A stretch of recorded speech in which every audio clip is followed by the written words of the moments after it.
Hai, Assalamualaikum. Saya akan memberikan penjelasan materi tentang pegadaian. Selamat menonton.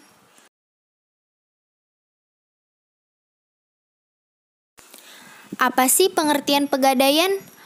Perusahaan umum pegadaian adalah satu-satunya badan usaha di Indonesia yang secara resmi mempunyai izin untuk melaksanakan kegiatan lembaga keuangan berupa pembiayaan dalam bentuk penyaluran dana ke masyarakat atas dasar hukum gadai.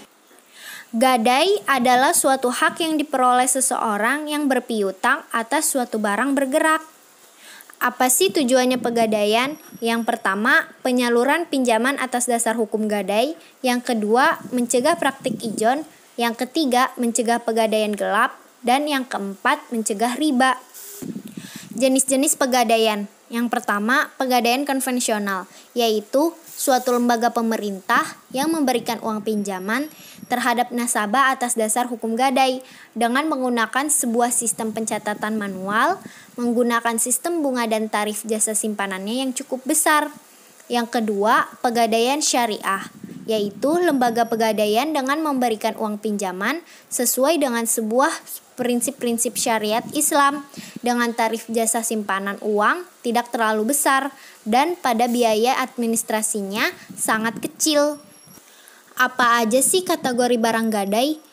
Yaitu barang yang dianggap bernilai, maka barangnya secara fisik akan disimpan sebagai jaminan, seperti perhiasan, barang elektronik, kendaraan, barang-barang rumah tangga, mesin, dan tekstil.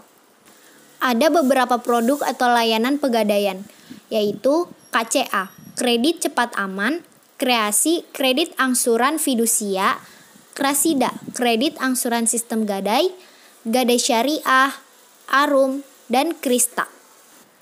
Investasi emas.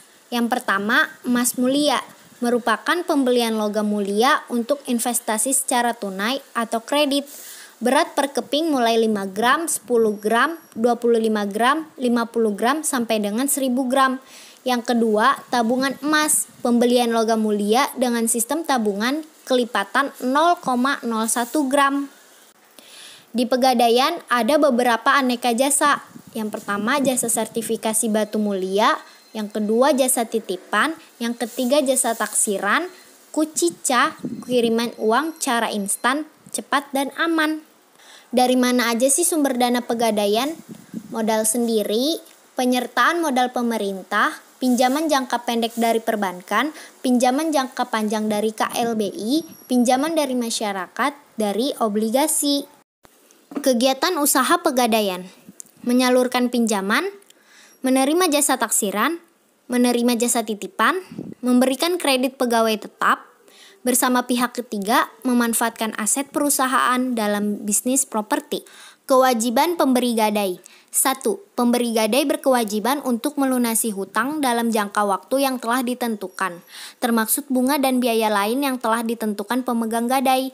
Yang kedua, pemberi gadai berkewajiban merelakan penjualan atau barang gadai miliknya apabila dalam jangka yang telah ditentukan pemberi gadai tidak dapat melunasi hutangnya kepada pemegang gadai. Manfaat pegadaian bagi nasabah. Ketersediaan dana dengan prosedur yang relatif lebih sederhana dan dalam waktu yang lebih cepat, terutama apabila dibandingkan dengan kredit perbankan. Penaksiran nilai suatu barang bergerak dari pihak atau institusi yang telah berpengalaman dan dapat dipercaya. Penitipan suatu barang bergerak pada tempat yang aman dan dapat dipercaya. Jadi, pegadaian adalah lembaga keuangan bukan bank yang memberikan pinjaman kepada masyarakat. Nah, kategori barang pegadaian adalah barang-barang berharga yang dapat digadaikan. Jumlah pinjaman yang diberikan tergantung pada nilai barang yang digadaikan.